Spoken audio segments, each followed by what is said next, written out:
বৰ্তমান সময়ৰ অসমীয়া মনোৰঞ্জন উদ্যোগত যি কেইগৰাকী নতুন প্ৰতিভাই নিজৰ বলিষ্ঠ অভিনয় আৰু মনোমোহা ব্যক্তিত্বৰে দৰ্শকৰ মন জয় কৰিবলৈ সক্ষম হৈছে, তাৰে ভিতৰত সুকন্যা বৰুৱা অন্যতম।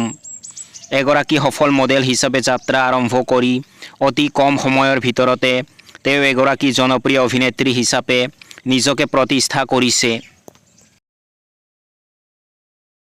সুকন্যা বৰুৱাৰ জন্ম হৈছিল 1999 চনৰ 20 ছেপ্টেম্বৰত ঐতিহাসিক শিৱসাগৰ চহৰত। তেওঁ শিৱসাগৰৰ হলি নেম হাইস্কুলৰ পৰা স্কুলীয়া শিক্ষা আৰু শিৱসাগৰ জুনিয়ৰ কলেজৰ পৰা উচ্চতৰ মাধ্যমিক শিক্ষা সম্পূৰ্ণ কৰে। পৰৱৰ্তী সময়ত তেওঁ গুৱাহাটীৰ বিখ্যাত সন্দিকৈ ছোৱালী মহাবিদ্যালয়ৰ পৰা স্নাতক ডিগ্ৰী লাভ কৰে। সুকন্যাই মডেলিং জগতৰ জৰিয়তে নিজৰ কেৰিয়াৰ আৰম্ভ কৰিছিল। মেৰী জান্নাত নামৰ এটি ভাইৰেল মিউজিক ভিডিঅ'ৰ জৰিয়তে তেওঁ প্ৰথমবাৰৰ বাবে চৰ্চালৈ আহে।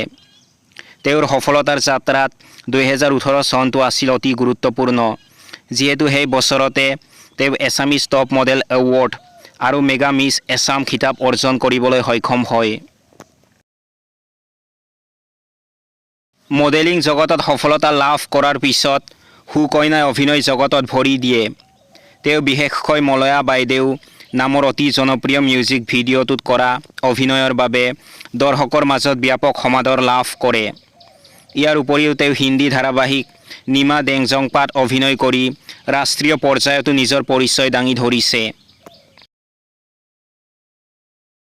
বৰ্তমান তেওঁ বিভিন্ন অসমীয়া মিউজিক ভিডিঅ', ফেশ্বন শ্বুট আৰু বিজ্ঞাপনৰ কামত ব্যস্ত হৈ আছে। শেহতীয়াকৈ তেওঁ ৰীমা দাসৰ নট এ হিৰো নামৰ ছবিখনতো অভিনয় কৰিছে, যিখন বাৰ্লিন আন্তঃৰাষ্ট্ৰীয় চলচ্চিত্ৰ মহোৎসৱত প্ৰদৰ্শিত হৈছে।